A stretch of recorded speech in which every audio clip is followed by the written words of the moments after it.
Welcome back to Cosmic and Body Horror. Join us on a journey through the pages of old, dusty horror pulp magazines. Before we begin, I invite you to pause for a moment and share in the comments where in the world you're listening from and what time of day it is for you. The Dunwich Horror by H.P. Lovecraft. When a traveler in north-central Massachusetts takes the wrong fork at the junction of the Aylesbury Pike, just beyond Dean's Corners, he comes upon a lonely and curious country. The ground gets higher, and the briar-bordered stone walls press closer and closer against the ruts of the dusty curving road. The trees of the frequent forest belts seem too large, and the wild weeds, brambles, and grasses attain a luxuriance not often found in settled regions. At the same time, the planted fields appear singularly few and barren, while the sparsely scattered houses wear a surprising uniform aspect of age, squalor, and dilapidation. Without knowing why, one hesitates to ask directions from the gnarled, solitary figures, spied now and then on crumbling doorsteps or in the sloping, rock-strewn meadows. Those figures are so silent and furtive that one feels somehow confronted by forbidden things with which it would be better to have nothing to do. When a rise in the road brings the mountains in view above the deep woods, the feeling of strange uneasiness is increased. The summits are too rounded and symmetrical to give a sense of comfort and naturalness, and sometimes the sky silhouettes with especial clearness the queer circles of tall stone pillars with which most of them are crowned. Gorges and ravines of problematical depth intersect the way, and the crude wooden bridges always seem of dubious safety. When the road dips again, there are stretches of marshland that one instinctively dislikes, and indeed almost fears. At evening, when unseen whippoorwills chatter and the fireflies come out in abnormal profusion to dance to the raucous, creepily insistent rhythms of stridently piping bullfrogs, the thin, shining line of the Miskatonic's upper reaches has an oddly serpent-like suggestion as it winds close to the feet of the domed hills among which it rises. As the hills draw nearer, one heeds their wooded sides more than their stone-crowned tops. Those sides loom up so darkly and precipitously that one wishes they would keep their distance, but there is no road by which to escape them. Across a covered bridge, one sees a small village huddled between the stream and the vertical slope of Round Mountain, and wonders at the cluster of rotting gambrel roofs, bespeaking an earlier architectural period than that of the neighboring region. It is not reassuring to see, on a closer glance, that most of the houses are deserted and falling to ruin, and that the broken steepled church now harbors the one slovenly mercantile establishment of the hamlet. One dreads to trust the tenebrous tunnel of the bridge, yet there is no way to avoid it. Once across, it is hard to prevent the impression of a faint, malign odor about the village street, as of the must, mold, and decay of centuries. It is always a relief to get clear of the place and to follow the narrow road around the base of the hills and across the level country beyond till it rejoins the Aylesbury Pike. Afterward, one sometimes learns that one has been through Dunwich outsiders, visit Dunwich as seldom as possible, and since a certain season of horror, all the signboards pointing toward it have been taken down. The scenery, judged by any ordinary aesthetic canon, is more than commonly beautiful. Yet there is no influx of artists or summer tourists. 2 centuries ago, when talk of witch blood, Satan worship, and strange forest presences was not laughed at, it was the custom to give reasons for avoiding the locality. In our sensible age, since the Dunwich horror of 1928 was hushed up by those who had the town's and the world's welfare at heart, people shun it without knowing exactly why. Perhaps one reason, though it cannot apply to uninformed strangers, is that the natives are now repellently decadent, having gone far along that path of retrogression so common in many New England backwaters. They have come to form a race by themselves, with the well-defined mental and physical stigmata of degeneracy and inbreeding. The average of their intelligence is woefully low, whilst their annals reek of overt viciousness and of half-hidden murders, incests, and deeds of almost unnameable violence and perversity. The old gentry, representing the 2 or 3 armigerous families which came from Salem in 1692, have kept somewhat above the general level of decay, though many branches are sunk into the sordid populace so deeply that only their names remain as a key to the origin they disgrace. Some of the Whateleys and bishops still send their eldest sons to Harvard and Miskatonic, though those sons seldom return to the mouldering gambrel roofs under which they and their ancestors were born. No one, even those who have the facts concerning the recent horror, can say just what is the matter with Dunwich, though old legends speak of unhallowed rites and conclaves of the Indians, amidst which they called forbidden shapes of shadow out of the great rounded hills and made wild orgiastic prayers that were answered by loud crackings and rumblings from the ground below. In 1747, the Reverend Abijah Hoadley, newly come to the Congregational Church at Dunwich village, preached a memorable sermon on the close presence of Satan and his imps, in which he said, "It must be allowed that these blasphemies of an infernal train of demons are matters of too common knowledge to be denied. The cursed voices of Azazel and Buzrael, of Beelzebub and Belial, being heard from underground by above a score of credible witnesses now living.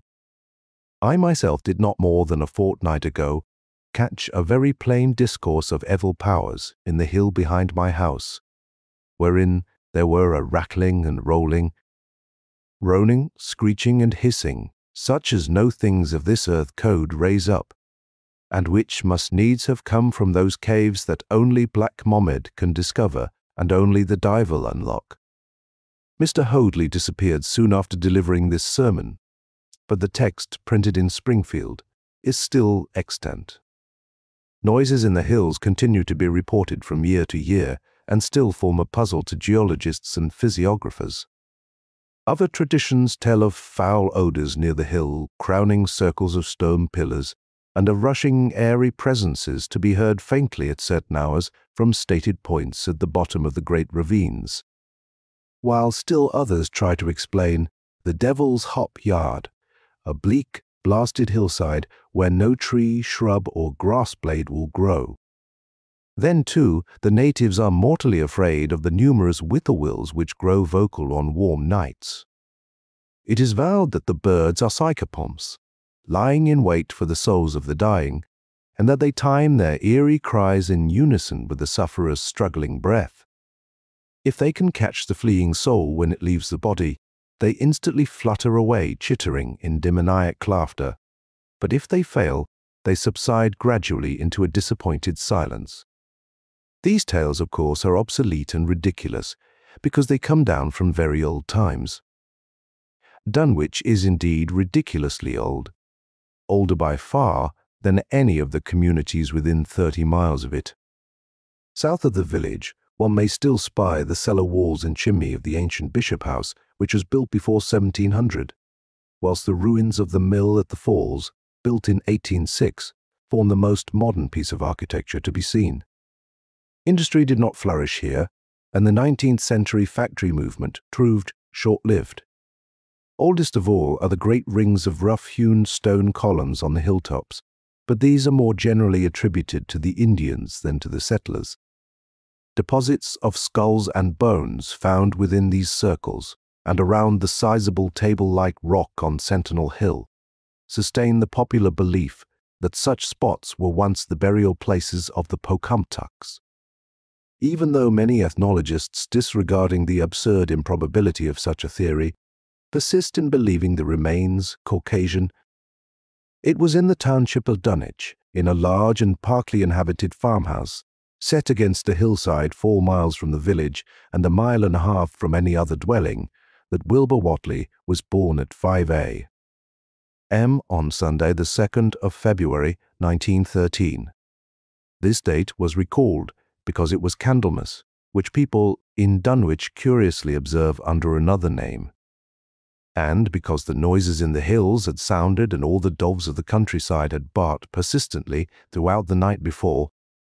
Less worthy of notice was the fact that the mother was one of the decadent Whateleys, a somewhat deformed, unattractive albino woman of 35, living with an aged and half-insane father, about whom the most frightful tales of wizardry had been whispered in his youth.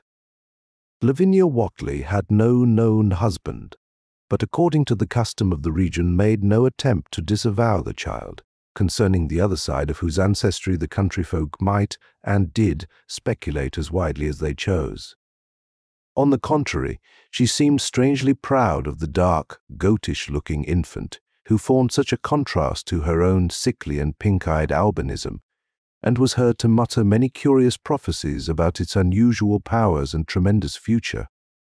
Lavinia was one who would be apt to mutter such things, for she was a lone creature, given to wandering amidst thunderstorms in the hills and trying to read the great odorous books which her father had inherited through 2 centuries of Whatleys, and which were fast falling to pieces with age and wormholes.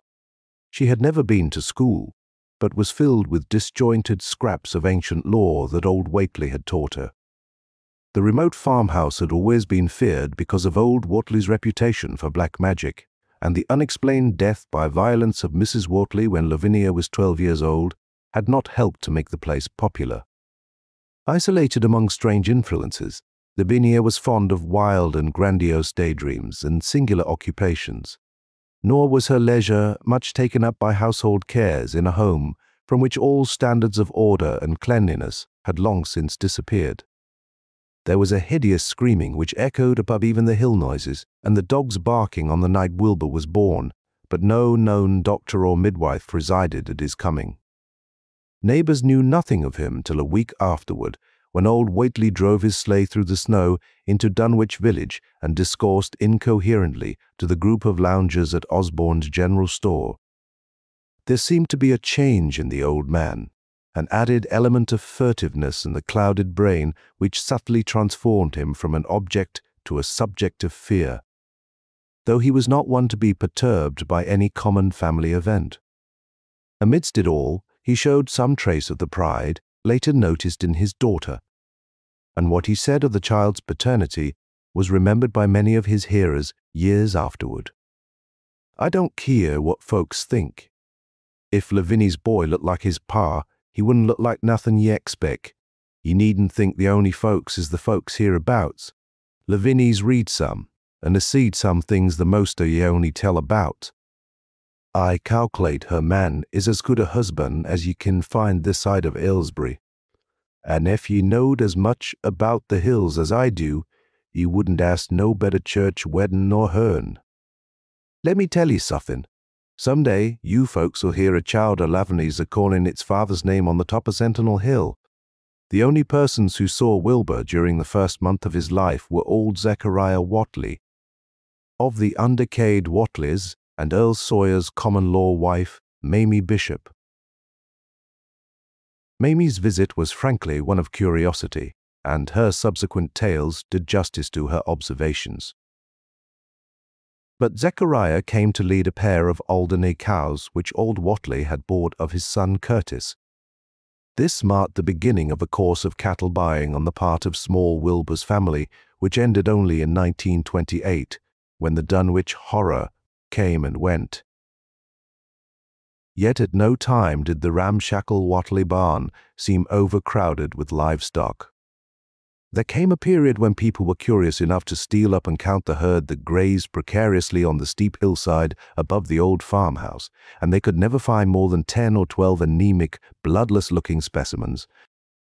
Evidently some blight or distemper, perhaps sprung from the unwholesome pasturage or the diseased fungi and timbers of the filthy barn, caused a heavy mortality amongst the Whately animals.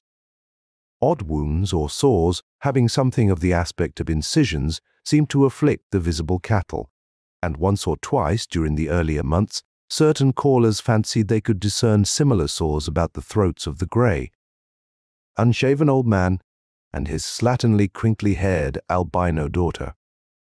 In the spring after Wilbur's birth, Lavinia resumed her customary rambles in the hills, bearing in her misproportioned arms the swarthy child.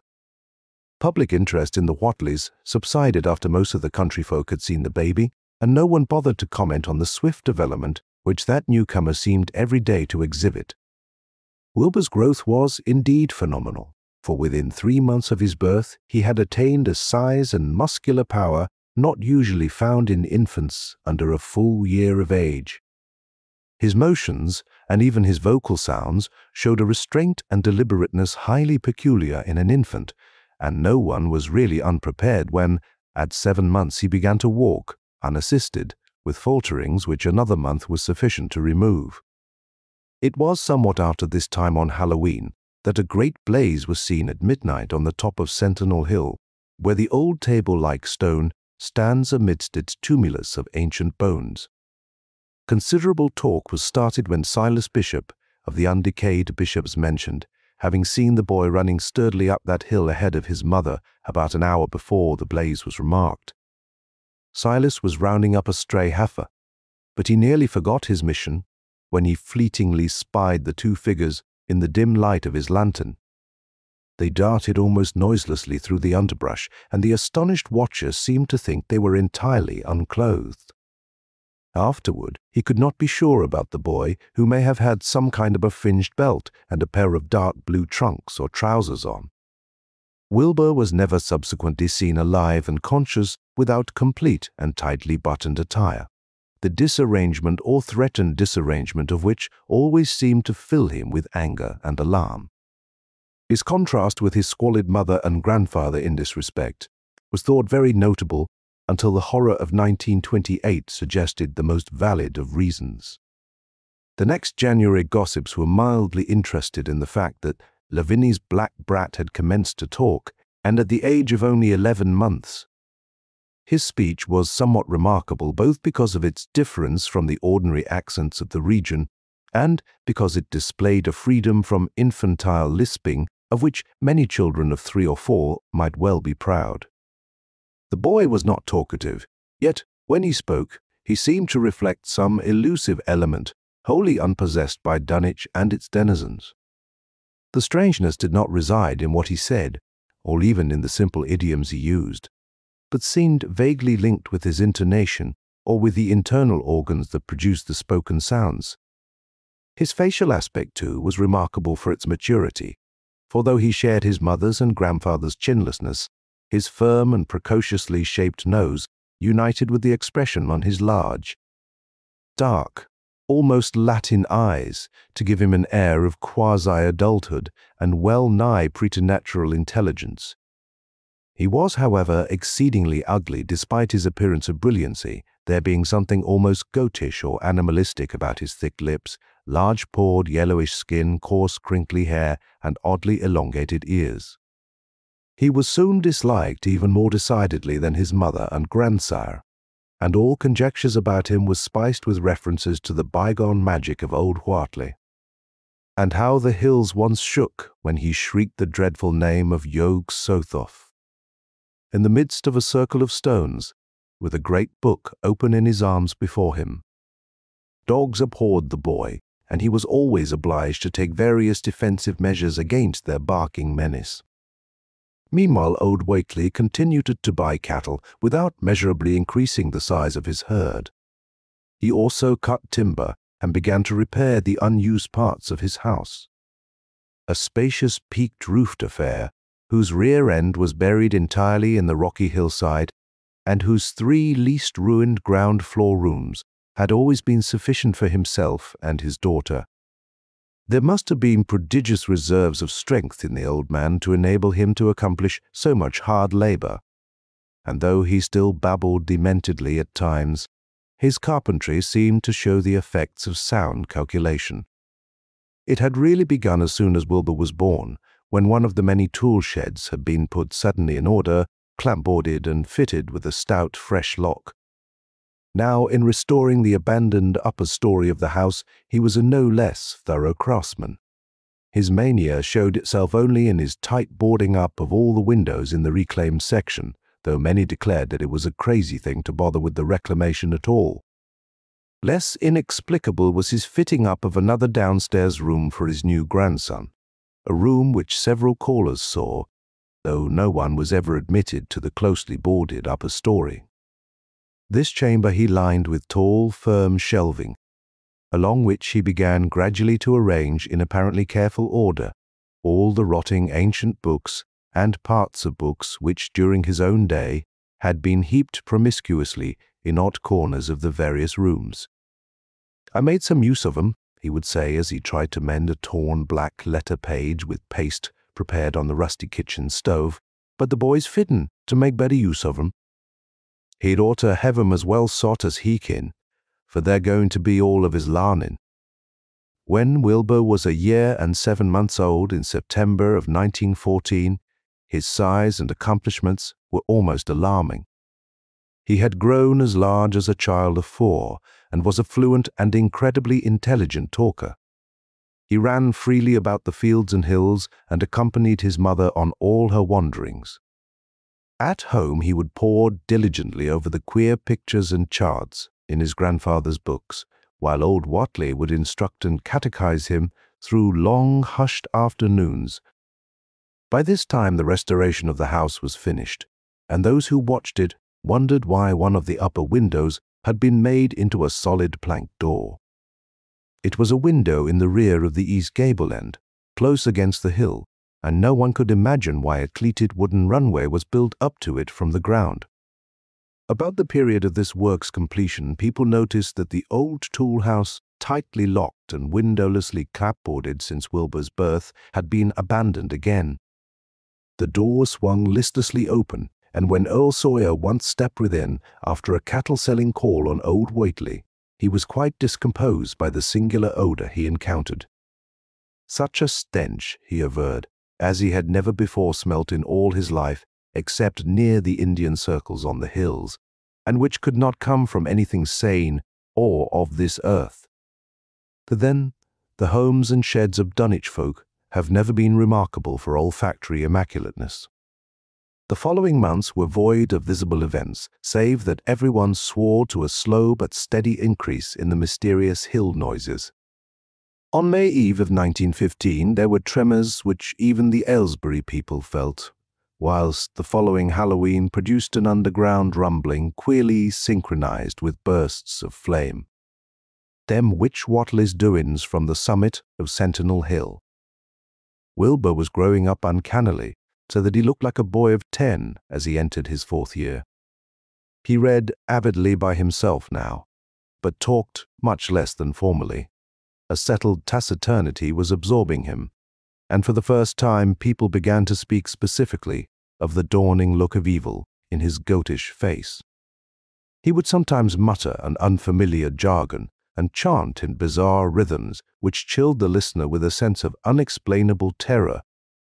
The aversion displayed toward him by dogs had now become a matter of wide remark, and he was obliged to carry a pistol in order to traverse the countryside in safety. His occasional use of the weapon did not enhance his popularity amongst the owners of canine guardians. The few callers at the house would often find Lavinia alone on the ground floor, while odd cries and footsteps resounded in the boarded-up second story. She would never tell what her father and the boy were doing up there, though once she turned pale and displayed an abnormal degree of fear when a jocose fish peddler tried the locked door leading to the stairway. That peddler told the store loungers at Dunwich village that he thought he heard a horse stamping on that floor above. The loungers reflected, thinking of the door and runway and of the cattle that so swiftly disappeared. Then they shuddered as they recalled tales of old Whatley's youth and of the strange things that are called out of the earth when a bullock is sacrificed at the proper time to certain heathen gods. It had for some time been noticed that dogs had begun to hate and fear the whole Whatley place as violently as they hated and feared young Wilbur personally. In 1917, the war came, and Squire Sawyer Whately, as chairman of the local draft board, had hard work finding a quota of young Dunwich men fit even to be sent to a development camp. The government, alarmed at such signs of wholesale regional decadence, sent several officers and medical experts to investigate, conducting a survey which New England newspaper readers may still recall. It was the publicity attending this investigation which set reporters on the track of the Whateleys and caused the Boston Globe and Arkham Advertiser to print flamboyant Sunday stories of young Wilbur's precociousness. Old Whatley's black magic, the shelves of strange books, the sealed second story of the ancient farmhouse, and the weirdness of the whole region and its hill noises. Wilbur was 4.5 then, and looked like a lad of 15. His lip and cheek were fuzzy with a coarse dark down, and his voice had begun to break. Earl Sawyer went out to the Whately place with both sets of reporters and cameramen, and called their attention to the queer stench which now seemed to trickle down from the sealed upper spaces.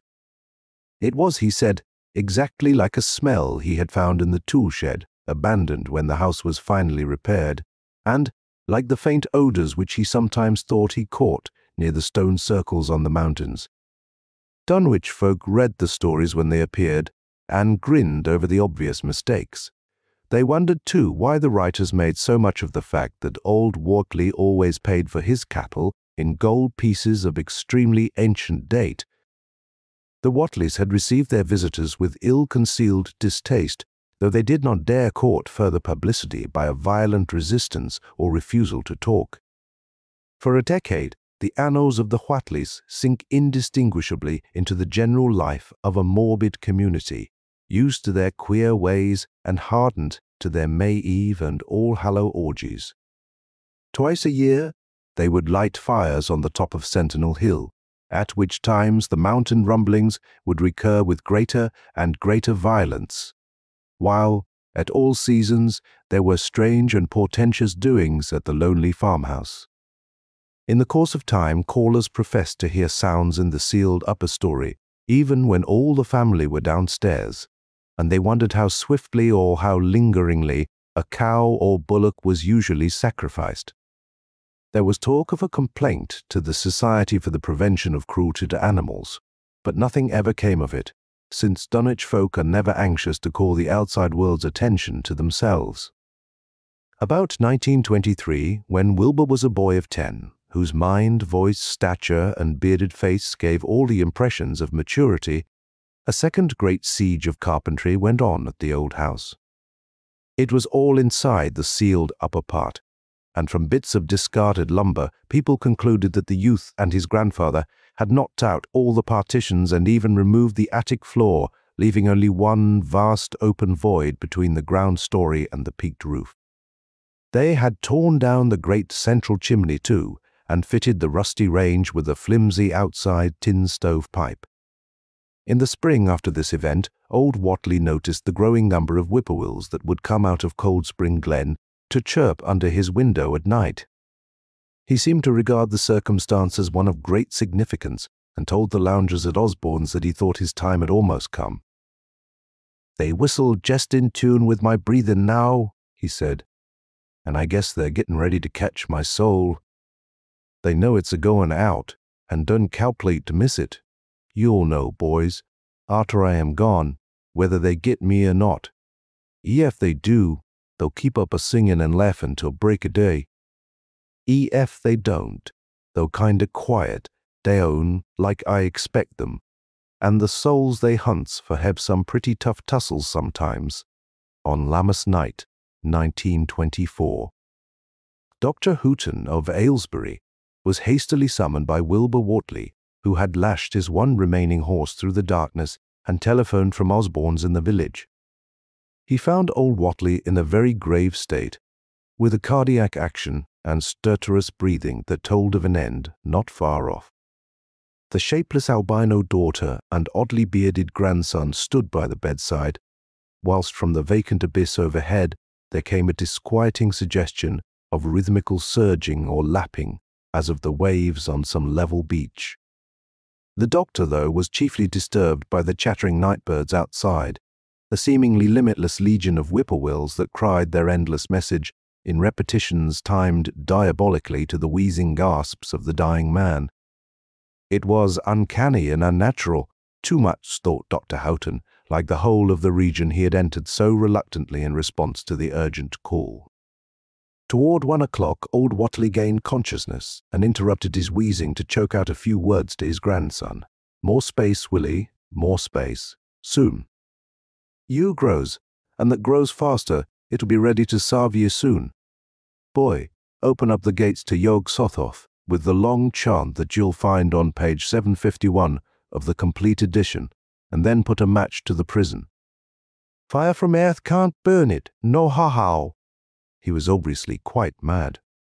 After a pause, during which the flock of whippoorwills outside adjusted their cries to the altered tempo while some indications of the strange hill noises came from afar off, he added another sentence or two. Feed it regular, Willie, and mind the quantity. But don't let it grow too fast for the place fur.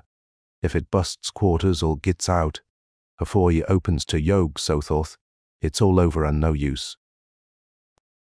Only them from beyond kin make it multiply and work. Only them the old uns as wants to come back. But speech gave place to gasps again, and Lavinia screamed at the way the whippoorwills followed the change. It was the same for more than an hour. When the final throaty rattle came, Dr. Houghton drew shrunken lids over the glazing grey eyes as the tumult of birds faded imperceptibly to silence. Lavinia sobbed, but Wilbur only chuckled, whilst the hill noises rumbled faintly. They didn't get him, he muttered, in his heavy bass voice. Wilbur was by this time a scholar of really tremendous erudition in his one-sided way, and was quietly known by correspondence to many librarians in distant places where rare and forbidden books of old days are kept. He was more and more hated and dreaded around Dunwich because of certain youthful disappearances which suspicion laid vaguely at his door, but was always able to silence inquiry through fear or through use of that fund of old-time gold which still, as in his grandfather's time, went forth regularly and increasingly for cattle buying. He was now tremendously mature of aspect, and his height having reached the normal adult limit, seemed inclined to wax beyond that figure. In 1925, when a scholarly correspondent from Miskatonic University called upon him one day and departed pale and puzzled, he was fully 6 3/4 feet tall. Through all the years, Wilbur had treated his half-deformed albino mother with a growing contempt, finally forbidding her to go to the hills with him on May Eve and Hallowmas, and in 1926 the poor creature complained to Mamie Bishop of being afraid of him. "There's more about him as I knows than I can tell ye, Mamie," she said. "And then nowadays there's more nor what I know myself. I vow for God, I don't know what he wants, nor what he's a-trying to do." That Halloween, the hill noises sounded louder than ever, and fire burned on Sentinel Hill as usual, but people paid more attention to the rhythmical screaming of vast flocks of unnaturally belated whippoorwills which seemed to be assembled near the unlighted Wortley farmhouse. After midnight their shrill notes burst into a kind of pandemoniac cachinnation which filled all the countryside, and not until dawn did they finally quiet down.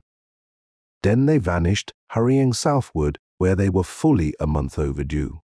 What this meant, no one could quite be certain till later. None of the country folk seemed to have died, but poor Lavinia Wortley, the twisted albino, was never seen again. In the summer of 1927, Wilbur repaired 2 sheds in the farmyard and began moving his books and effects out to them.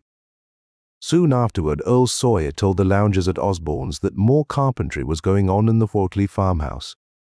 Wilbur was closing all the doors and windows on the ground floor, and seemed to be taking out partitions as he and his grandfather had done upstairs 4 years before. He was living in one of the sheds, and Sawyer thought he seemed unusually worried and tremulous. People generally suspected him of knowing something about his mother's disappearance, and very few ever approached his neighborhood now. His height had increased to more than 7 feet, and showed no signs of ceasing its development. The following winter brought an event no less strange than Wilbur's first trip outside the Dunwich region. Correspondence with the Widener Library at Harvard, the Bibliothèque Nationale in Paris, the British Museum, the University of Buenos Aires, and the library of Miskatonic University at Arkham had failed to get him the loan of a book he desperately wanted, so at length he set out in person, shabby, dirty, bearded, and uncouth of dialect, to consult the copy at Miskatonic, which was the nearest to him geographically. Almost 8 feet tall, and carrying a cheap new valise from Osborne's general store, this dark and goatish gargoyle appeared one day in Arkham in quest of the dreaded volume kept under lock and key at the college library. The hideous Necronomicon of the mad Arab Al-Hazred, in Olos Wormius, Latin version, as printed in Spain in the 17th century. He had never seen a city before, but had no thought save to find his way to the university grounds, where, indeed, he passed heedlessly by the great white-fanged watchdog that barked with unnatural fury and enmity and tugged frantically at its stout chain. Wilbur had with him the priceless but imperfect copy of Dr. Dee's English version, which his grandfather had bequeathed him, and upon receiving access to the Latin copy, he at once began to collate the two texts with the aim of discovering a certain passage which would have come on the 751st page of his own defective volume. This much he could not civilly refrain from telling the librarian. The same erudite Henry Armitage, M. Miskatonic, Ph.D. Princeton, Lit. D. Johns Hopkins, who had once called at the farm and who now politely plied him with questions. He was looking, he had to admit, for a kind of formula or incantation containing the frightful name Yog-Sothoth. And it puzzled him to find discrepancies, duplications, and ambiguities which made the matter of determination far from easy. As he copied the formula he finally chose, Dr. Armitage looked involuntarily over his shoulder at the open pages, the left-hand one of which, in the Latin version, contained such monstrous threats to the peace and sanity of the world. Nor is it to be thought round the text, as Armitage mentally translated it, that man is either the oldest or the last of earth's masters, or that the common bulk of life and substance walks alone. The old ones were, the old ones are, and the old ones shall be, not in the spaces we know, but between them. They walk serene and primal, undimensioned and to us unseen. Yog-Sothoth knows the gate. Yog-Sothoth is the gate. Yog-Sothoth is the key and guardian of the gate. Past, present, future, all are one in Yog-Sothoth. He knows where the old ones broke through of old, and where they shall break through again. He knows where they have trod earth's fields, and where they still tread them, and why no one can behold them as they tread. By their smell can men sometimes know them near, but of their semblance can no man know, saving only in the features of those they have begotten on mankind. And of those are there many sorts, differing in likeness from man's truest eidolon to that shape, without sight or substance, which is day. They walk unseen and foul in lonely places, where the words have been spoken and the rites howled through at their seasons. The wind gibbers with their voices, and the earth mutters with their consciousness. They bend the forest and crush the city, yet may not forest or city behold the hand that smites. Cadath in the cold waste hath known them, and what man knows Cadath?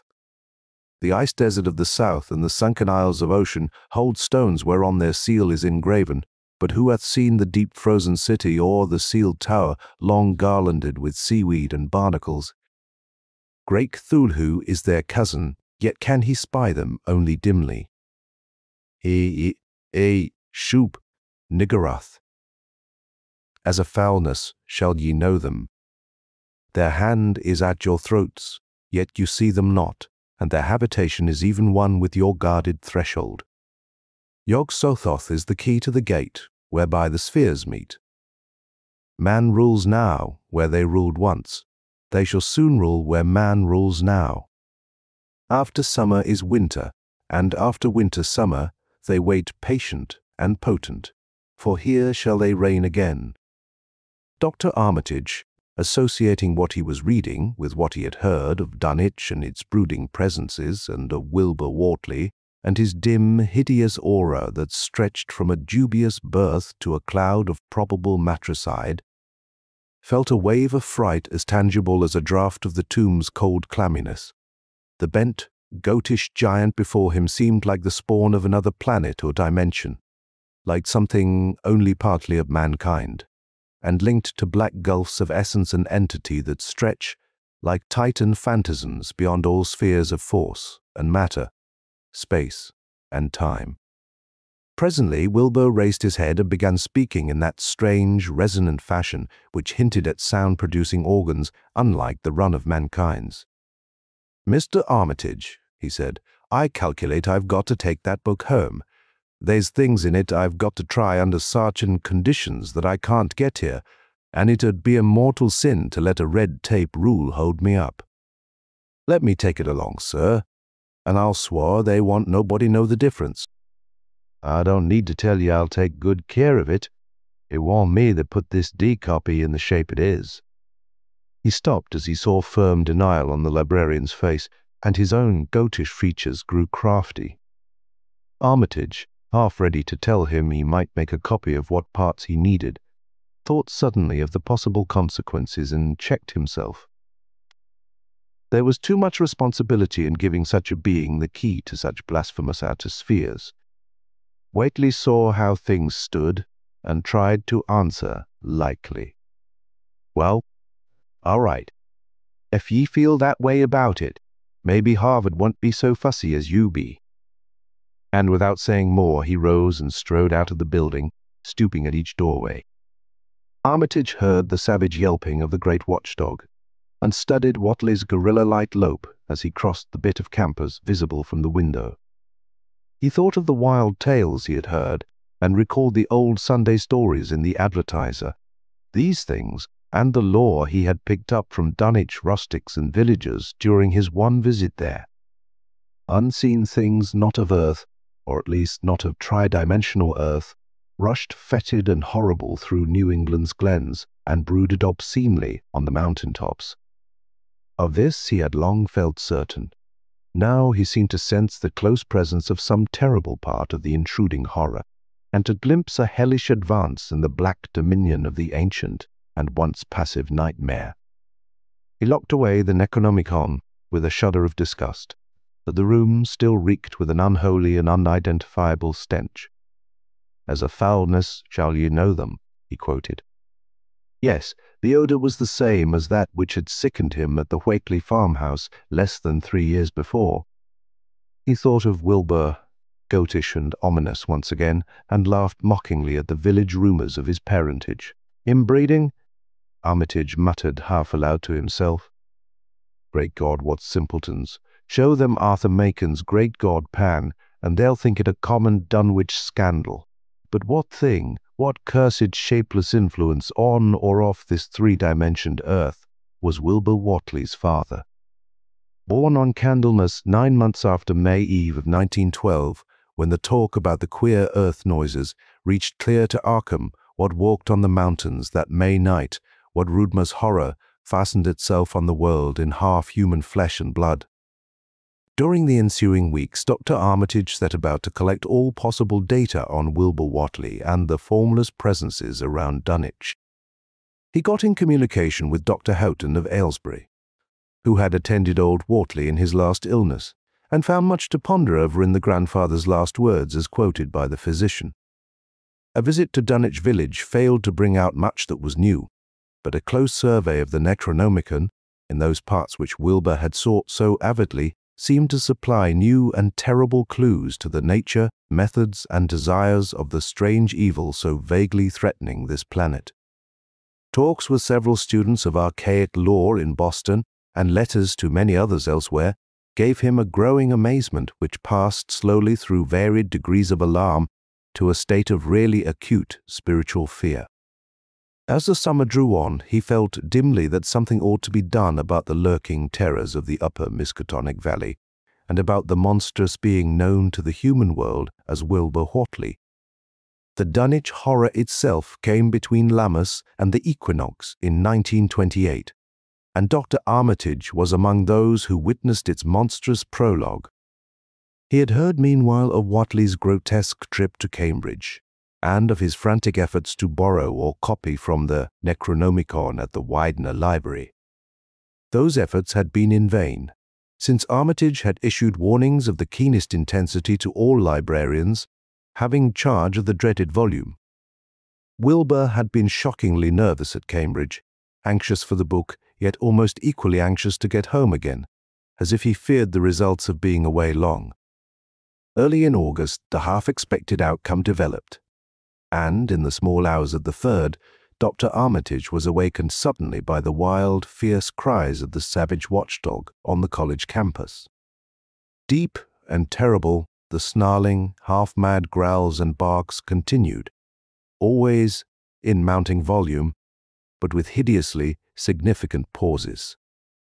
Then there rang out a scream from a wholly different throat, such a scream as roused half the sleepers of Arkham and haunted their dreams ever afterward, such a scream as could come from no being born of earth, or wholly of earth.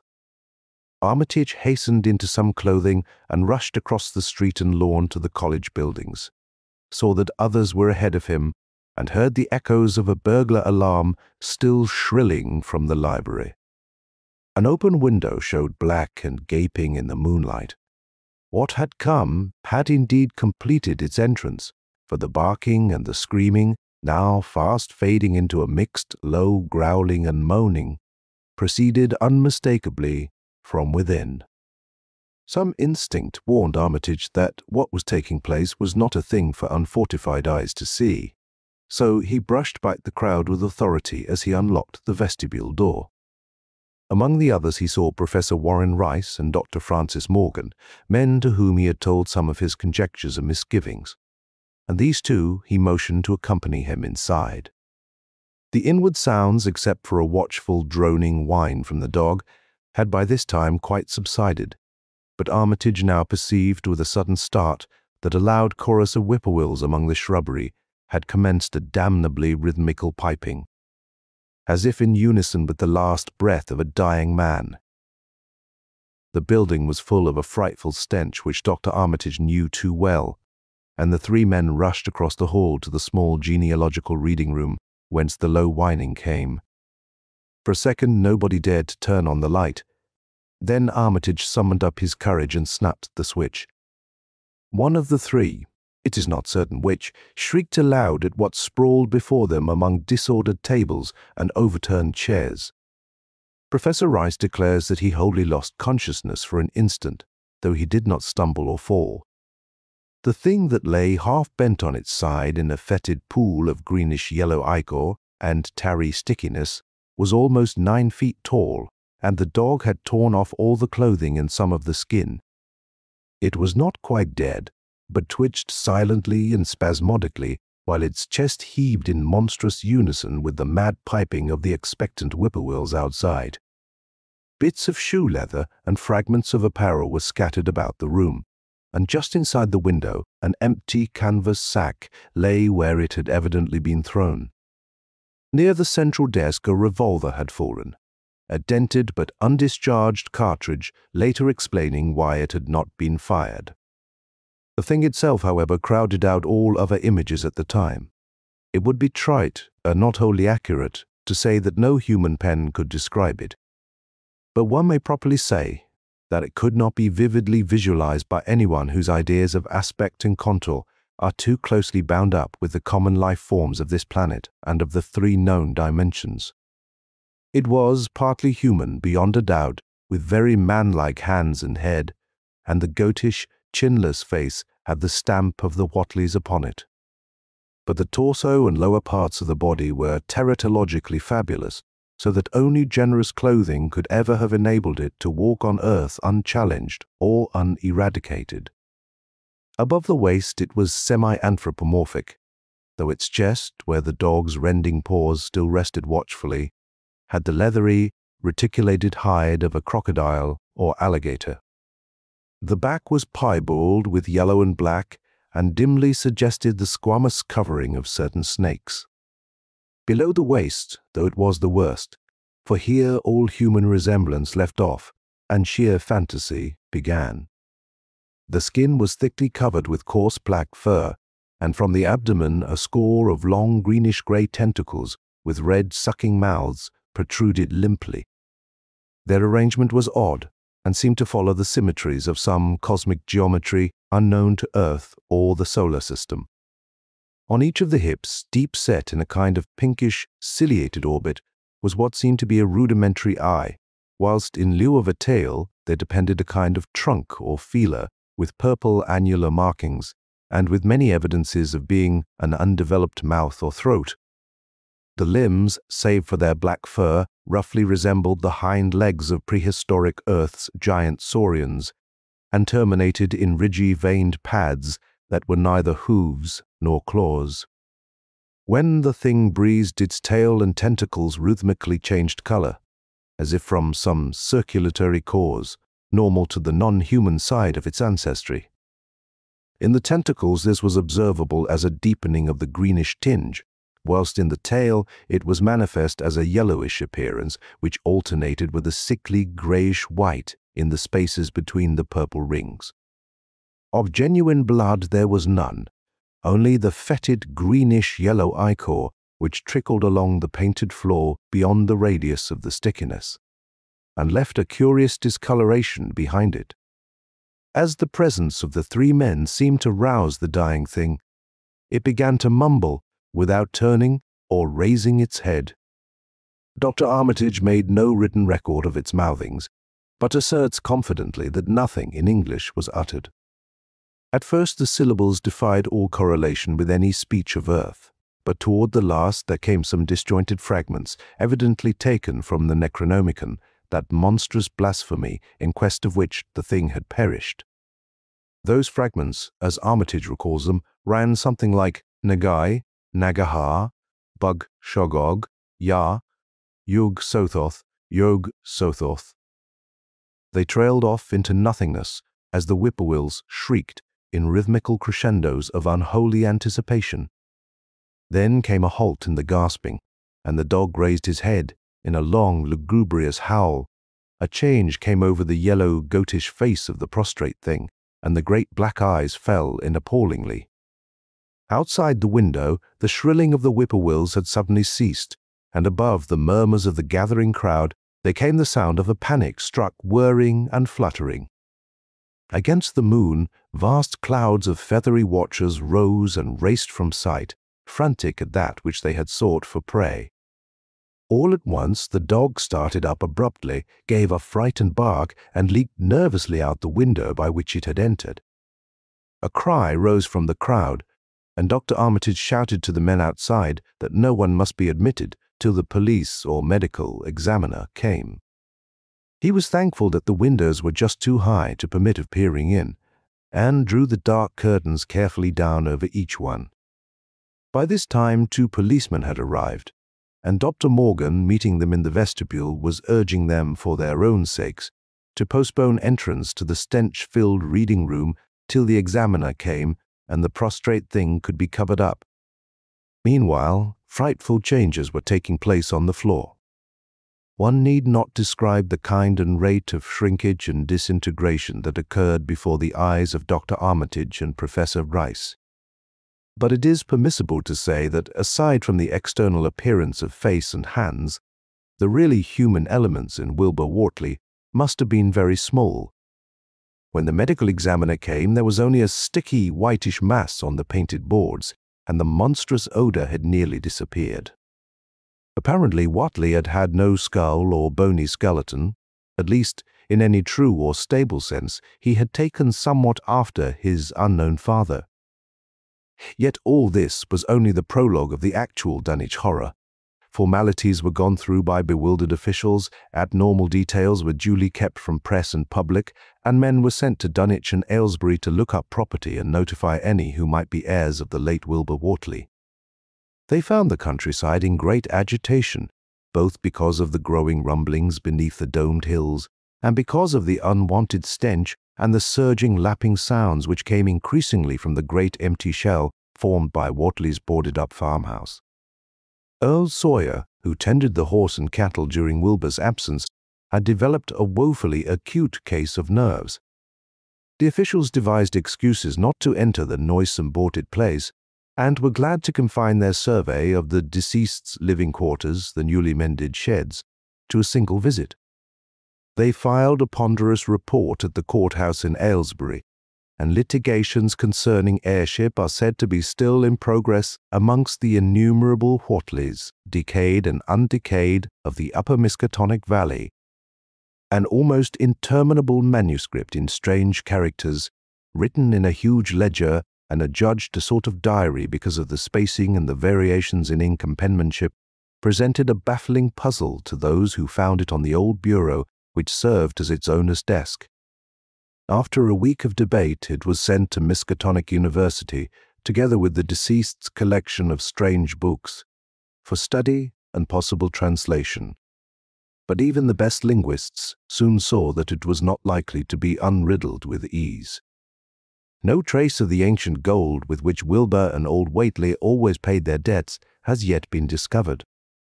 It was in the dark of September 9th that the horror broke loose. The hill noises had been very pronounced during the evening, and dogs barked frantically all night. Early risers on the 10th noticed a peculiar stench in the air. About 7 o'clock, Luther Brown, the hired boy at George Corey's between Cold Spring Glen and the village, rushed frenziedly back from his morning trip to 10-acre meadow with the cows. He was almost convulsed with fright as he stumbled into the kitchen, and in the yard outside, the no less frightened herd were pawing and lowing pitifully, having followed the boy back in the panic they shared with him. Between gasps, Luther tried to stammer out his tale to Mrs. Corey. Up thar in the rood beyond the glen, Miss Corey, they's suthin', ben thar. It smells like thunder, and all the bushes and little trees is pushed back from the rood like they'd a house ben moved along of it. And that ain't the worst. Nuther, they's prints in the rood. Miss Corey great rayhound, prints as big as barrelheads, all sunk down deep like a elephant had been along, only they's a sight more'n a 4 feet could make. I looked at one or two afore I run, and I see every one was covered with lines spreadin' out from one place, like as if big palm leaf fans twicked, or 3 times as big as any they is, had have been pounded down into the root. And the smell was awful, like what it is around Wizard Whately's old house. Here he faltered and seemed to shiver afresh with the fright that had sent him flying home. Mrs. Corey, unable to extract more information, began telephoning the neighbors, thus starting on its rounds the overture of panic that heralded the major terrors.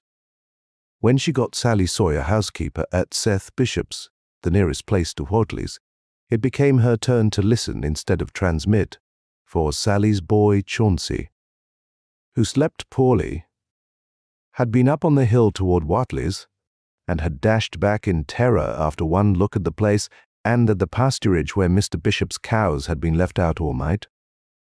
"Yes, Miss Corey," came Sally's tremulous voice over the party wire.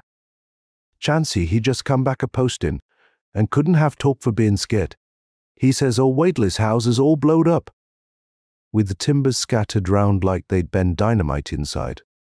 Only the bottom floor ain't through, but is all covered with a kind of tar-like stuff that smells awful and drips down often the ages onto the ground, while the side timbers is blowed away. And there's awful kind of marks in the yard. 2 great round marks bigger round than a hogshead, and all sticky with stuff like, is on the blowed-up house. Chancey, he says, they leads off into the meadows, where a great swath wider than a barn is matted down, and all the stun walls tumbled every which way wherever it goes.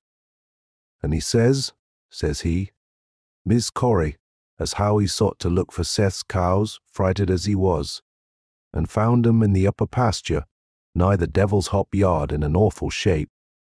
Half on 'im's clean gone, and nigh half of them that's left is supped most dry o' blood, with sores on 'em, like they's been on Whately's cattle ever St. Lavinia's black brat was born.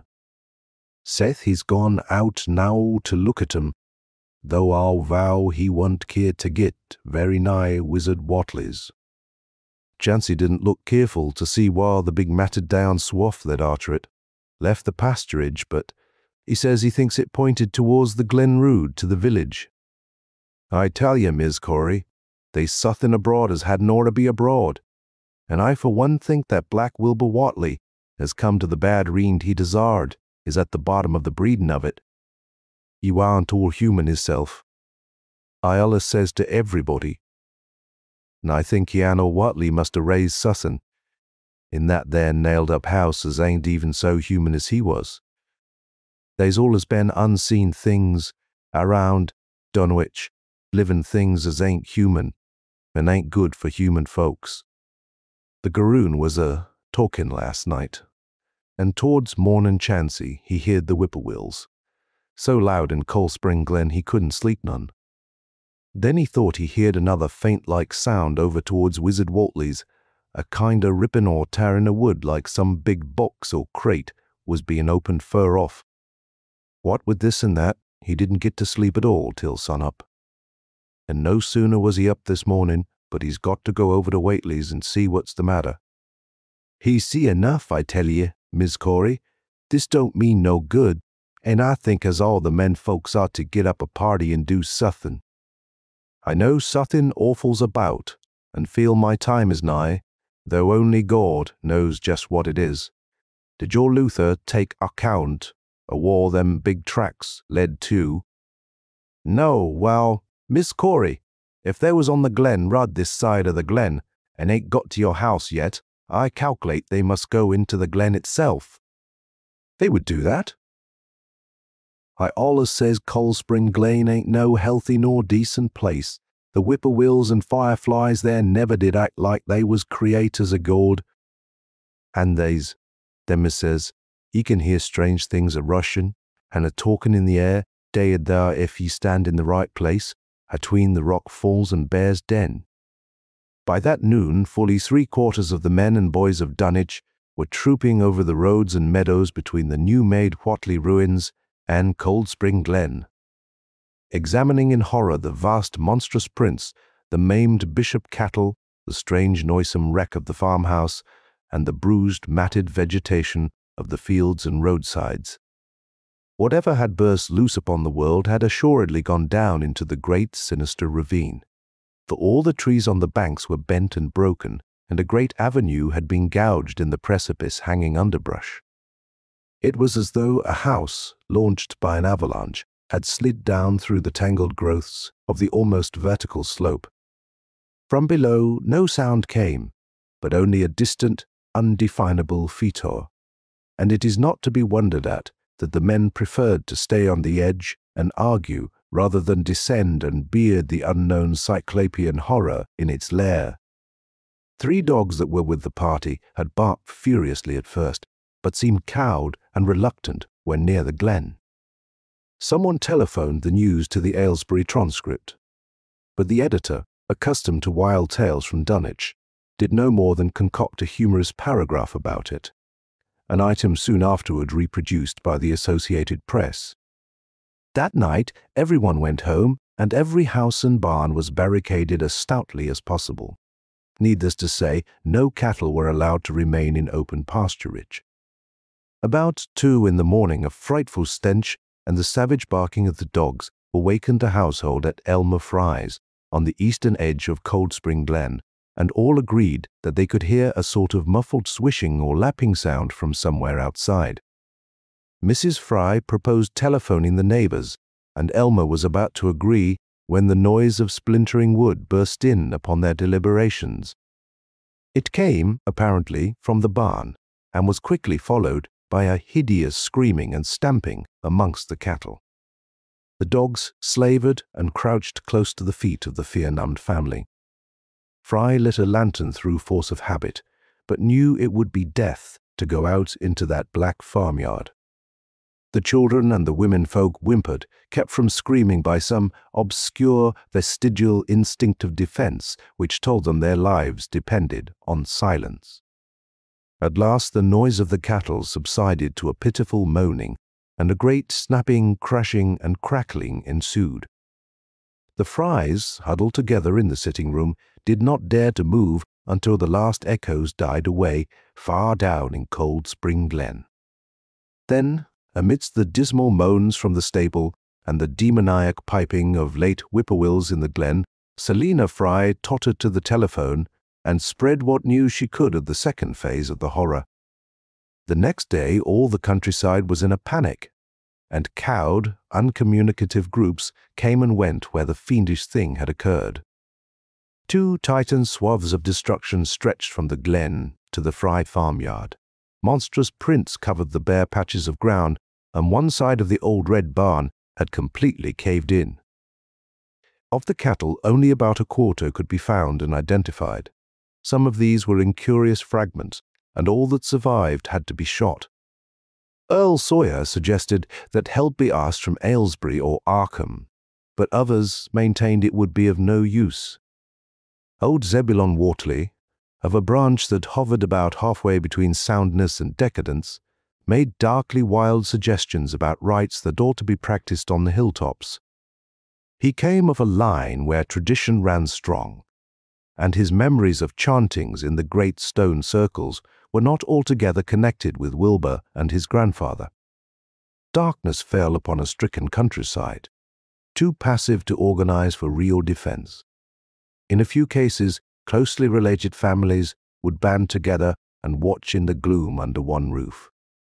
But in general, there was only a repetition of the barricading of the night before and a futile, ineffective gesture of loading muskets and setting pitchforks handily about. Nothing, however, occurred except some hill noises, and when the day came, there were many who hoped that the new horror had gone as swiftly as it had come. There were even bold souls who proposed an offensive expedition down in the glen, though they did not venture to set an actual example to the still reluctant majority. When night came again, the barricading was repeated, though there was less huddling together of families. In the morning, both the Fry and the Seth Bishop households reported excitement among the dogs and vague sounds and stenches from afar, while early explorers noted with horror a fresh set of the monstrous tracks in the road skirting Sentinel Hill. As before, the sides of the road showed a bruising, indicative of the blasphemously stupendous bulk of the horror, whilst the conformation of the tracks seemed to argue a passage in two directions, as if the moving mountain had come from Cold Spring Glen and returned to it along the same path. At the base of the hill, a 30-foot swath of crushed shrubbery and saplings led steeply upward, and the seekers gasped when they saw that even the most perpendicular places did not deflect the inexorable trail. Whatever the horror was, it could scale a sheer stony cliff of almost complete verticality, and as the investigators climbed around to the hill's summit by safer routes, they saw that the trail ended, or rather reversed, there. It was here that the Whatleys used to build their hellish fires and chant their hellish rituals by the table like stone on May Eve and Hallowmas. Now that very stone formed the center of a vast space thrashed around by the mountainous horror, whilst upon its slightly concave surface was a thick, fetid deposit of the same tarry stickiness observed on the floor of the ruined Whatley farmhouse when the horror escaped. Men looked at one another and muttered. Then they looked down the hill. Apparently, the horror had descended by a route much the same as that of its ascent. To speculate was futile. Reason, logic, and normal ideas of motivation stood confounded. Only old Zebulon, who was not with the group, could have done justice to the situation or suggested a plausible explanation. Thursday night began much like the others, but it ended less happily. The whippoorwills in the glen had screamed with such unusual persistence that many could not sleep, and about 3 a.m. all the party telephones rang tremulously. Those who took down their receivers heard a fright-mad voice shriek out, "Help! Oh, my God!" and some thought a crashing sound followed the breaking off of the exclamation. There was nothing more. No one dared do anything, and no one knew till morning whence the call came. Then those who had heard it called everyone on the line, and found that only the Frys did not reply. The truth appeared an hour later, when a hastily assembled group of armed men trudged out to the Fry place at the head of the glen. It was horrible, yet hardly a surprise. There were more swaths and monstrous prints, but there was no longer any house. It had caved in like an eggshell, and amongst the ruins nothing living or dead could be discovered. only a stench and a tarry stickiness. The Elmer Fries had been erased from Dunwich. In the meantime, a quieter, yet even more spiritually poignant phase of the horror had been blackly unwinding itself behind the closed door of a shelf-lined room in Arkham. The curious manuscript record or diary of Wilbur Whateley, delivered to Miskatonic University for translation, had caused much worry and bafflement among the experts in languages both ancient and modern. Its very alphabet, notwithstanding a general resemblance to the heavily shaded Arabic used in Mesopotamia, being absolutely unknown to any available authority. The final conclusion of the linguists was that the text represented an artificial alphabet, giving the effect of a cipher, though none of the usual methods of cryptographic solution seemed to furnish any clue, even when applied on the basis of every tongue the writer might conceivably have used. The ancient books taken from Whateley's quarters, while absorbingly interesting and in several cases promising to open up new and terrible lines of research among philosophers and men of science, were of no assistance whatever in this matter. One of them, a heavy tome with an iron clasp, was in another unknown alphabet, this one of a very different cast, and resembling Sanskrit more than anything else. The old ledger was at length given wholly into the charge of Dr. Armitage, both because of his peculiar interest in the Whateley matter and because of his wide linguistic learning and skill in the mystical formulae of antiquity and the Middle Ages. Armitage had an idea that the alphabet might be something esoterically used by certain forbidden cults which have come down from old times and which have inherited many forms and traditions from the wizards of the Saracenic world. That question, however, he did not deem vital, since it would be unnecessary to know the origin of the symbols if, as he suspected, they were used as a cipher in a modern language. It was his belief that, considering the great amount of text involved, the writer would scarcely have wished the trouble of using another speech than his own, save perhaps in certain special formulae and incantations. Accordingly, he attacked the manuscript with the preliminary assumption that the bulk of it was in English. Dr. Armitage knew from the repeated failures of his colleagues that the riddle was a deep and complex one, and that no simple mode of solution could merit even a trial.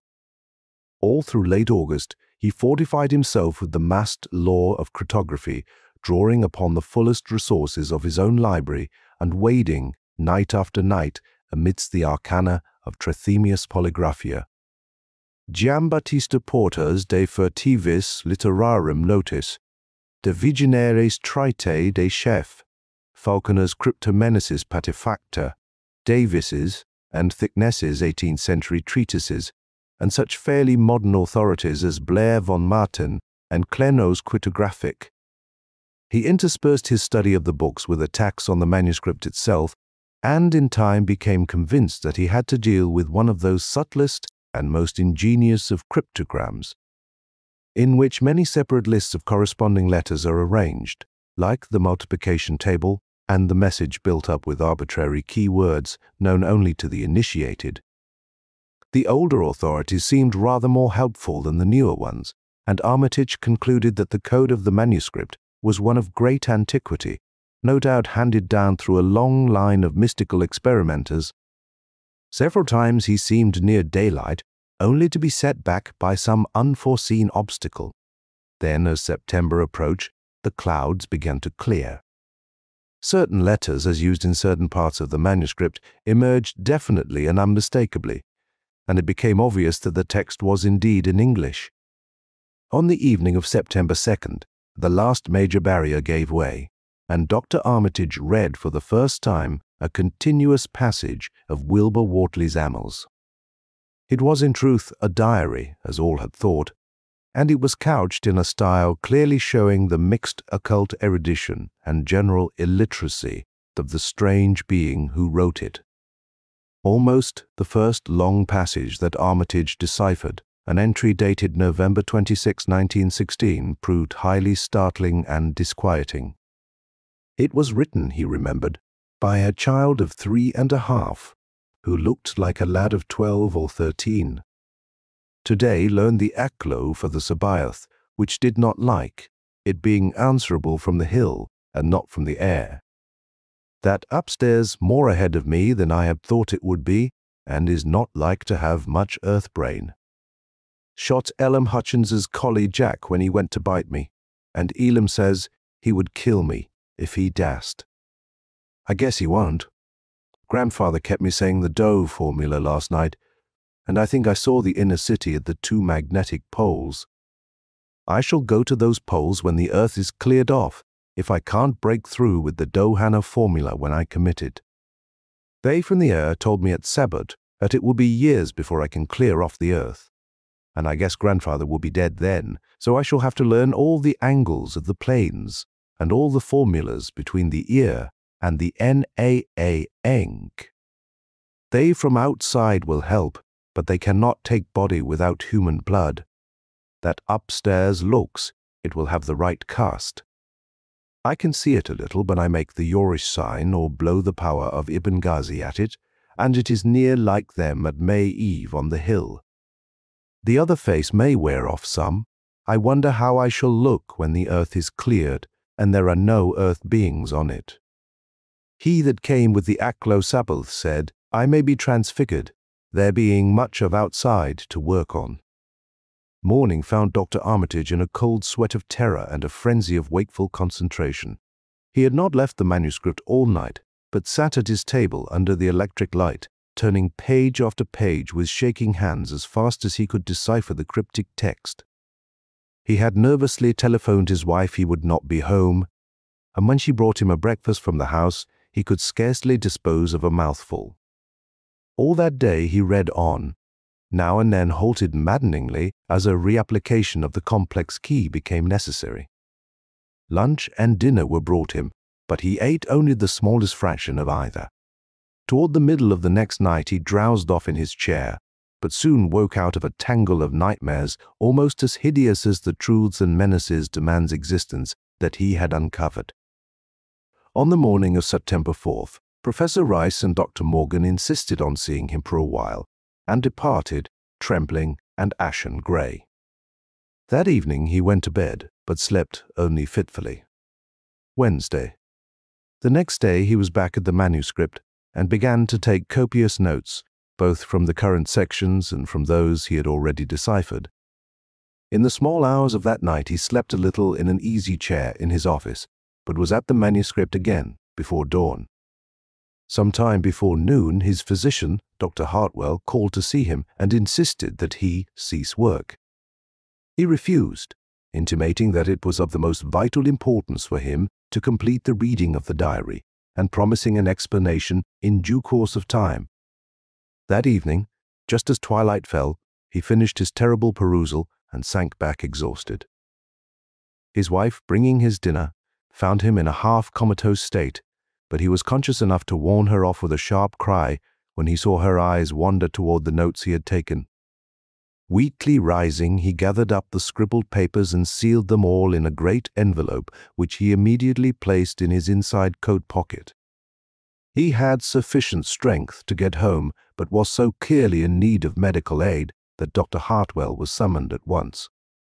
As the doctor put him to bed, he could only mutter over and over again, "But what, in God's name, can we do?" Dr. Armitage slept, but was partly delirious the next day. He made no explanations to Hartwell, but in his calmer moments spoke of the imperative need of a long conference with Rice and Morgan. His wilder wanderings were very startling indeed, including frantic appeals that something in a boarded-up farmhouse be destroyed, and fantastic references to some plan for the extirpation of the entire human race and all animal and vegetable life from the earth by some terrible elder race of beings from another dimension.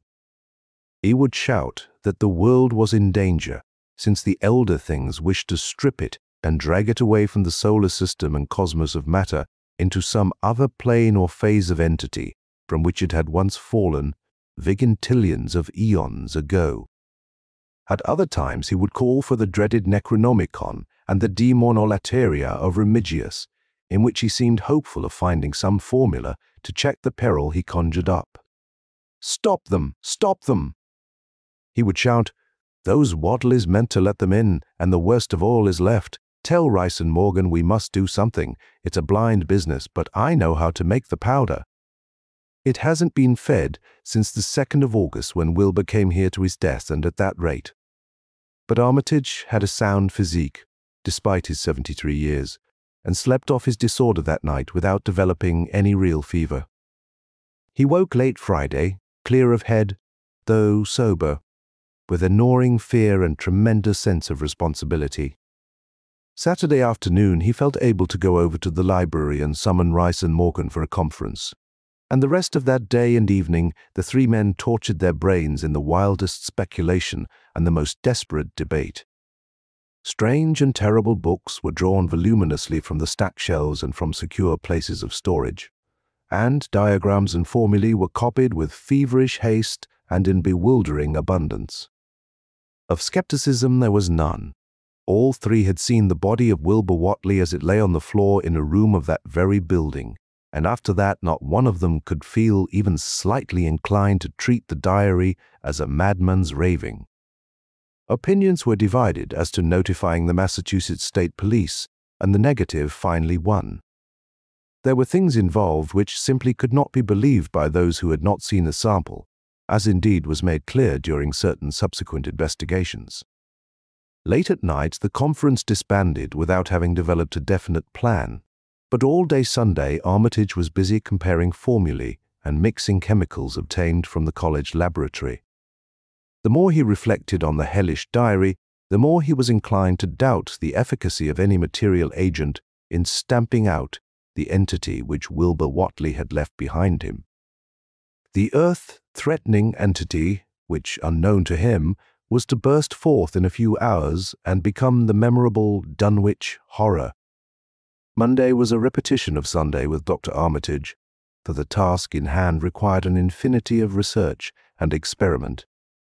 Further consultations of the monstrous diary brought about various changes of plan, and he knew that even in the end a large amount of uncertainty must remain. By Tuesday he had a definite line of action mapped out and believed he would try a trip to Dunwich within a week. Then on Wednesday the great shock came. Tucked obscurely away in a corner of the Arkham Advertiser was a facetious little item from the Associated Press telling what a record-breaking monster the bootleg whiskey of Dunwich had raised up. Armitage, half stunned, could only telephone for Rice and Morgan. Far into the night they discussed, and the next day was a whirlwind of preparation on the part of them all. Armitage knew he would be meddling with terrible powers, yet saw that there was no other way to annul the deeper and more malign meddling which others had done before him.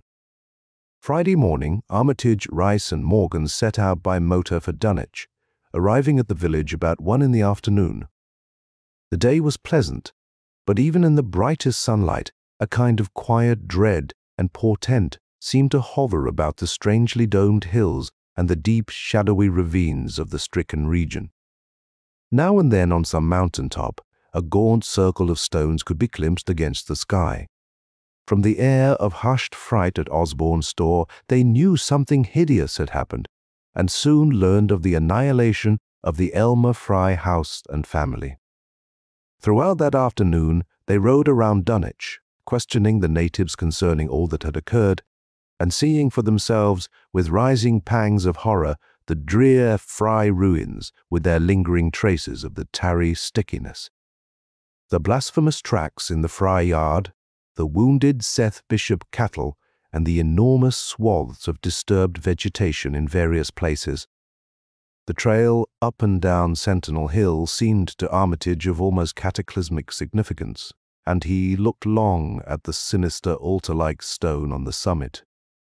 At length the visitors, apprised of a party of state police, which had come from Aylesbury that morning in response to the first telephone reports of the Fry tragedy, decided to seek out the officers and compare notes as far as practicable. This, however, they found more easily planned than performed, since no sign of the party could be found in any direction. There had been 5 of them in a car, but now the car stood empty near the ruins in the Fry yard. The natives, all of whom had talked with the policeman, seemed at first as perplexed as Armitage and his companions. Then old Sam Hutchins thought of something and turned pale, nudging Fred Farr and pointing to the dank, deep hollow that yawned close by. "Gord," he gasped. "I telled 'em not to go down into the glen. And I never thought nobody'd do it with them tracks and that smell and the whippoorwills, a-screechin' down thar in the dark o' noonday." A cold shudder ran through natives and visitors alike, and every ear seemed strained in a kind of instinctive, unconscious listening. Armitage, now that he had actually come upon the horror and its monstrous work, trembled with the responsibility he felt to be his. Night would soon fall, and it was then that the mountainous blasphemy lumbered upon its eldritch course. Negotium perambulans, in tenebris. The old librarian rehearsed the formulae he had memorized and clutched the paper containing the alternative ones he had not memorized. He saw that his electric flashlight was in working order. Bryce, beside him, took from a valise a metal sprayer of the sort used in combating insects, whilst Morgan uncased the big game rifle on which he relied, despite his colleagues' warnings that no material weapon would be of help. Armitage, having read the hideous diary, knew painfully well what kind of a manifestation to expect, but he did not add to the fright of the Dunwich people by giving any hints or clues. He hoped that it might be conquered without any revelation to the world of the monstrous thing it had escaped. As the shadows gathered, the natives commenced to disperse homeward, anxious to bar themselves indoors despite the present evidence that all human locks and bolts were useless before a force that could bend trees and crush houses when it chose. They shook their heads at the visitors' plan to stand guard at the Fry ruins near the glen, and, as they left, had little expectancy of ever seeing the watchers again. There were rumblings under the hills that night, and the whippoorwills piped threateningly. Once in a while a wind sweeping up out of Cold Spring Glen would bring a touch of ineffable fetor to the heavy night air. Such a fetor as all three of the watchers had smelled once before when they stood above a dying thing that had passed for 15 years and a half as a human being. But the looked-for terror did not appear. Whatever was down there in the glen was biding its time, and Armitage told his colleagues it would be suicidal to try to attack it in the dark. Morning came wanly, and the night sounds ceased. It was a grey, bleak day, with now and then a drizzle of rain, and heavier clouds seemed to be piling themselves up beyond the hills to the northwest. The men from Arkham were undecided what to do. Seeking shelter from the increasing rainfall beneath one of the few undestroyed Fry outbuildings, they debated the wisdom of waiting, or of taking the aggressive and going down into the glen in quest of their nameless, monstrous quarry. The downpour waxed in heaviness, and distant peals of thunder sounded from far horizons. Sheet lightning shimmered, and then a forky bolt flashed near at hand, as if descending into the accursed glen itself. The sky grew very dark, and the watchers hoped that the storm would prove a short, sharp one, followed by clear weather. It was still gruesomely dark when, not much over an hour later, a confused babble of voices sounded down the road. Another moment brought to view a frightened group of more than a dozen men, running, shouting, and even whimpering hysterically. Someone in the lead began sobbing out words, and the Arkham men started violently when those words developed a coherent form. "Oh, my God, the voice choked out. "It's a-goin' again, and this time by day. It's out, and a-movin' this very minute, and only the Lord knows when it'll be on us all." The speaker panted into silence, but another took up his message. "Nigh on a hour ago, Zeb Watley here heard the phone a-ringin', and it was Miss Corey, George's wife, that lives down by the junction. She says the hired boy Luther was out driving in the cows from the storm, arter the big bolt. And when he see all the trees a-bending at the mouth of the glen opposite side, to this and smelt the same awful smell like he smelt when he found the big tracks fust Monday morning. And he says they was a swishin' lappin' sound, more nor what the bending trees and bushes could make, and all on a sudden the trees along the road begun to get pushed one side, and they was awful stomping and splashing in the mud. But mind ye, Luther, he didn't see nothing at all, only just the bending trees and underbrush.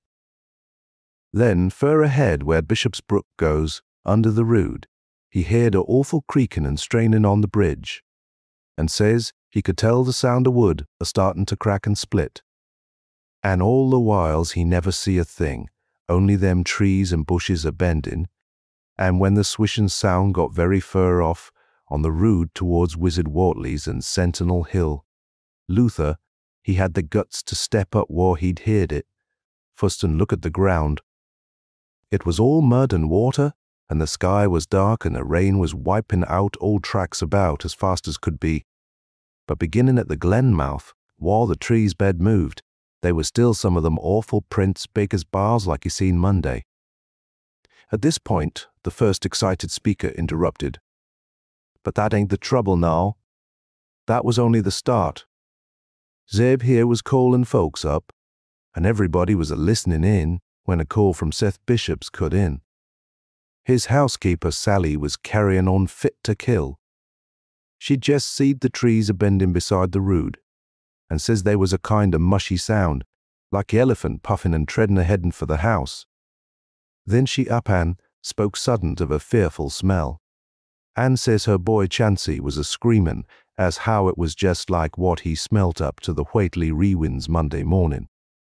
And the dogs was all barking and whining awful, and then she let out a terrible yell and says the shed down the rooted just caved in like the storm had blowed it over, only the wind warn't strong enough to do that. Everybody was a-listening, and ye could hear lots of folks on the wire a-gasping. All to once Sally she yelled again, and says the front yard picket fence bed just crumpled up, though they warn't no sign of what done it. Then everybody on the line could hear Chansey and all Seth Bishop a-yelling too, and Sally was shrieking out that suthin heavy had struck the house. Not lightning nor nothing, but suthin heavy agin the front, that kept a-launching itself agin and again though ye couldn't see. Nothing out the front windows. And then, lines of fright deepened on every face, and Armitage, shaken as he was, had barely poise enough to prompt the speaker. And then, "Sally," she yelled, "out! Oh, help! The house is a-cavernin, and on the wire we could hoar a terrible crashin', and a whole flock o' screamin', just like when Elmer Fry's place was took, only worse." The man paused, and another of the crowd spoke. "That's all. Not a sound nor squeak over the phone arter that, just still like we that heerd it got out, Fords and wagons and rounded up as many able-bodied men-folks as we could get. At Corey's place, and come up here to see what you thought best to do, not but what I think it's the Lord's judgment for our iniquities that no mortal kin ever set aside." Armitage saw that the time for positive action had come, and spoke decisively to the faltering group of frightened rustics. "We must follow it, boys." He made his voice as reassuring as possible. "I believe there is a chance of putting it out of business. You men know that those Whatleys were wizards. Well, this thing is a thing of wizardry and must be put down by the same means. I seen Wilbur Whately's diary and read some of the strange old books he used to read, and I think I know the right kind of a spell to recite to make the thing fade away. Of course, one can't be sure, but we can always take a chance. It's invisible. I knew it would be. But there is a powder in this long-distance sprayer that might make it show up for a second. Later on we'll try it. It's a frightful thing to have alive, but it isn't as bad as what Wilbur would have let in if he'd lived longer. You'll never know what the world has escaped. Now we've only this one thing to fight, and it can't multiply. It can, though, do a lot of harm, so we mustn't hesitate to rid the community of it. We must follow it, and the way to begin is to go to the place that has just been wrecked. Let somebody lead the way. I don't know your roads very well, but I've an idea there might be a shorter cut across lots. How about it?" The men shuffled about a moment, and then Earl Sawyer spoke softly, pointing with a grimy finger through the steadily lessening rain. "I guess ye can get to Seth Bishop's quickest by cutting across the lower meadow here, wading the brook at the low place and climbing through Carrier's mowing and the timber lot beyant that comes out on the upper road mighty nigh Seth's a leetle t'other side." Armitage, with Rice and Morgan, started to walk in the direction indicated, and most of the natives followed slowly. The sky was growing lighter, and there were signs that the storm had worn itself away.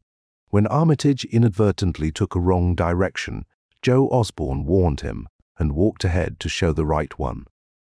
Courage and confidence were mounting, though the twilight of the almost perpendicular wooded hill which lay toward the end of their shortcut, and among whose fantastic ancient trees they had to scramble as if up a ladder, put these qualities to a severe test. At length they emerged on a muddy road to find the sun coming out. They were a little beyond the Seth Bishop place, but bent trees and hideously unmistakable tracks showed what had passed by. Only a few moments were consumed in surveying the ruins just around the bend. It was the Fry incident all over again, and nothing dead or living was found in either of the collapsed shells which had been the Bishop house and barn. No one cared to remain there amidst the stench and the tarry stickiness, but all turned instinctively to the line of horrible prints leading on toward the wrecked Watley farmhouse and the altar-crowned slopes of Sentinel Hill. As the men passed the site of Wilbur Watley's abode, they shuddered visibly and seemed again to mix hesitancy with their zeal. It was no joke tracking down something as big as a house that one could not see, but that had all the vicious malevolence of a demon. Opposite the base of Sentinel Hill, the tracks left the road, and there was a fresh bending and matting visible along the broad swath, marking the monster's former route to and from the summit. Armitage produced a pocket telescope of considerable power and scanned the steep green side of the hill. Then he handed the instrument to Morgan, whose sight was keener. After a moment of gazing, Morgan cried out sharply, passing the glass to Earl Sawyer and indicating a certain spot on the slope with his finger. Sawyer, as clumsy as most non-users of optical devices are, fumbled a while, but eventually focused the lenses with Armitage's aid. When he did so, his cry was less restrained than Morgan's had been. "God Almighty, the grass and bushes is a-moving. It's a-going up slow-like, creeping up to the top this minute, heaven only knows what for." Then the germ of panic seemed to spread among the seekers. It was one thing to chase the nameless entity, but quite another to find it. Spells might be all right, but suppose they weren't? Voices began questioning Armitage about what he knew of the thing, and no reply seemed quite to satisfy. Everyone seemed to feel himself in close proximity to phases of nature and of being utterly forbidden and wholly outside the sane experience of mankind. In the end, the three men from Arkham, old white-bearded Dr. Armitage, stocky Iron Grey, Professor Rice, and lean youngish Dr. Morgan, ascended the mountain alone. After much patient instruction regarding its focusing and use, they left the telescope with the frightened group that remained in the road, and as they climbed, they were watched closely by those among whom the glass was passed around. It was hard going, and Armitage had to be helped more than once. High above the toiling group, the great swath trembled as its hellish maker repassed with snail-like deliberateness. Then it was obvious that the pursuers were gaining. Curtis Watley, of the undecayed branch, was holding the telescope when the Arkham party detoured radically from the swath. He told the crowd that the men were evidently trying to get to a subordinate peak which overlooked the swath, at a point considerably ahead of where the shrubbery was now bending. This indeed proved to be true, and the party was seen to gain the minor elevation only a short time after the invisible blasphemy had passed it.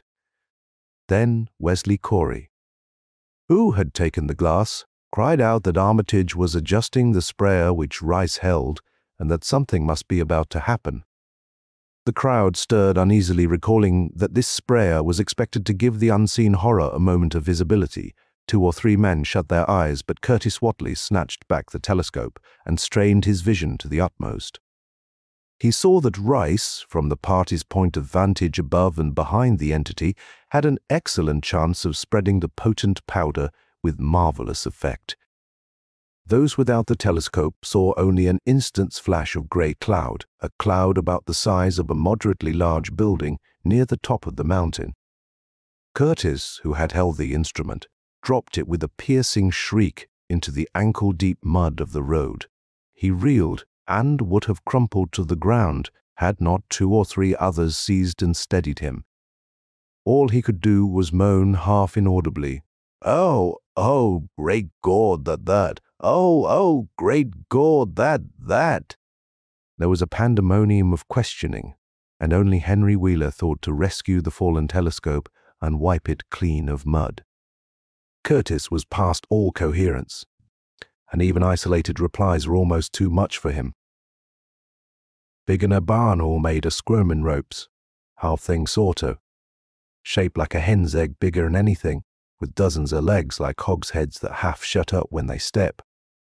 Nothing solid about it, all like jelly and made of separate, wriggling ropes pushed close together, great bulging eyes all over it, 10 or 20 mouths or trunks a-sticking out, all along the sides, big as stovepipes and all a-tossin', and opening and shutting.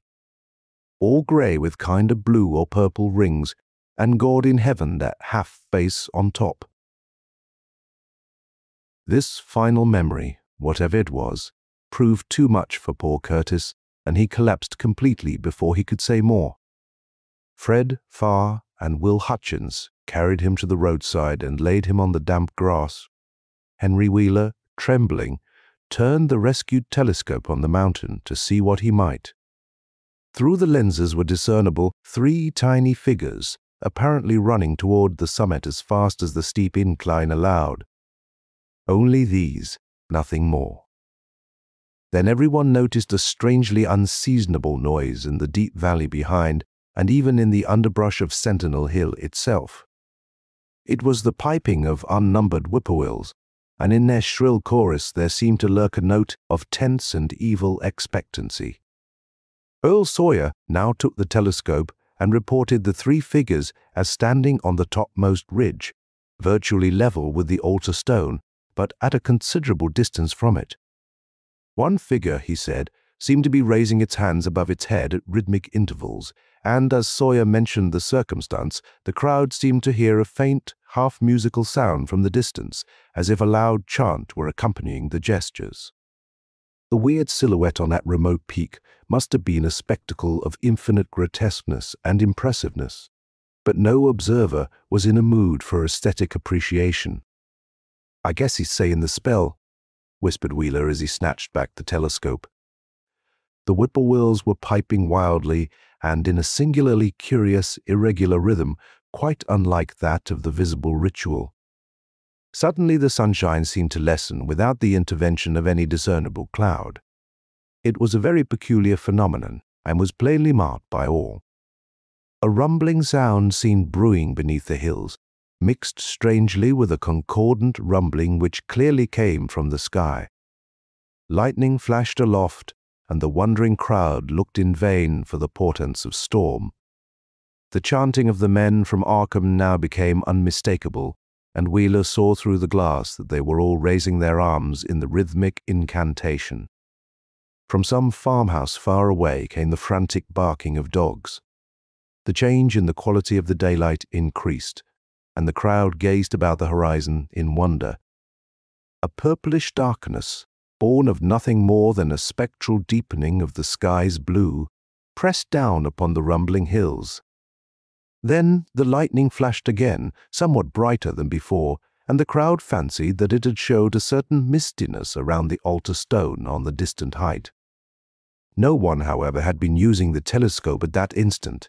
The whippoorwills continued their irregular pulsation, and the men of Dunwich braced themselves tensely against some imponderable menace with which the atmosphere seemed surcharged.